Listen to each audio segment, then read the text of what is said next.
Hi! Welcome to our future residence. Ito na ang umpisa para kumain ng sardinas.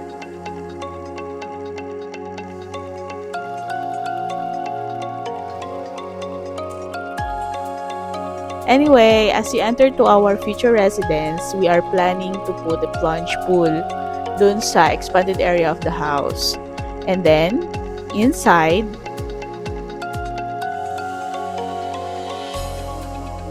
this is the kitchen area. And through the kitchen area, the living area. Dahil gusto ko spacious yung dating, we are planning to cut the steel decking part of the second floor para maging high ceiling yung living area.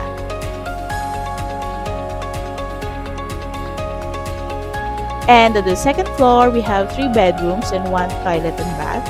The 1 bedroom there will be the entertainment room. And kasama yung balcony area. We are manifesting on the next video na ipapakita namin will be the real house tour of our residence. Thank you for supporting.